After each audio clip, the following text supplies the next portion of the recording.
இயேசுவில் எனது அன்பிற்குரியவர்களே, உங்களுக்கு என்னுடைய இதயம் கனிந்த வாழ்த்துக்கள். வணக்கம். அன்பானவர்களே, இன்று இயேசுவின் தோற்றம் மாற்றம் திருவிழா. ஆண்டவர் இயேசு மலை மீது ஏறி செல்லுகிறார்.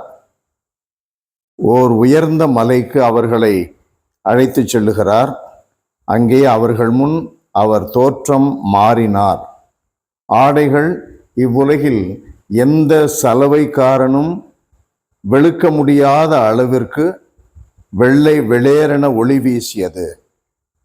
இந்த தோற்றம் மாற்றம் நிகழ்வில் நமக்கு மிக மிக குறிப்பாக ஆண்டவர் வெளிப்படுத்துகின்ற உண்மை என்ன? அதற்கு இதனுடைய பின்னணிக்கு நாம் செல்ல வேண்டும். அன்பானவர்களே, 8ஆம் அதிகாரம் அதில் 33வது வார்த்தையில் 31 நாம் பார்க்கிறோம்.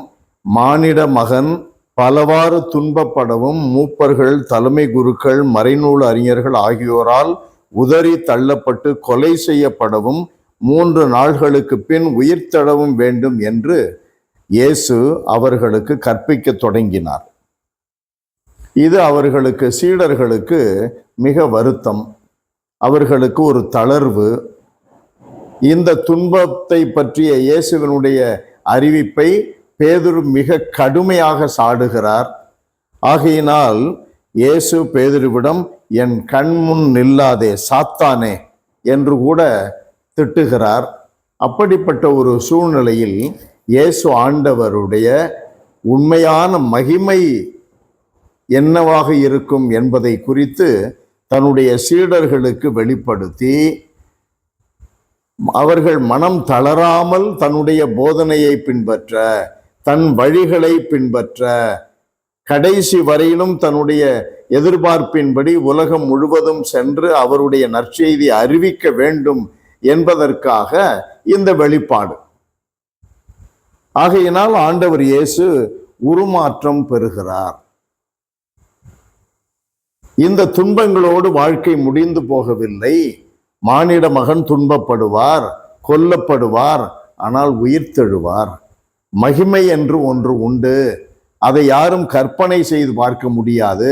கற்பனை செய்து பார்க்க முடியாத எந்த சலவைக்காரனும் வெளுக்க முடியாத அளவிற்கு வெள்ளை வெளேரென்று அவருடைய ஆடை மாறியது என்பது அதை குறிக்கிறது.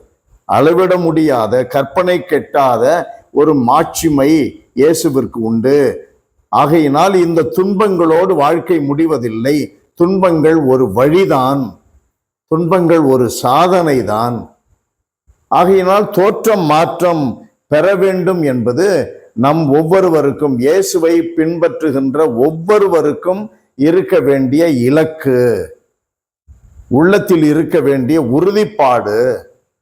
ஆகையினால் நம்பிக்கையாளர்களுக்கு வாழ்க்கையில் வருகின்ற துன்பங்களை கடந்துதான் அந்த மாட்சியை அடைய வேண்டும், கடக்க வேண்டும்.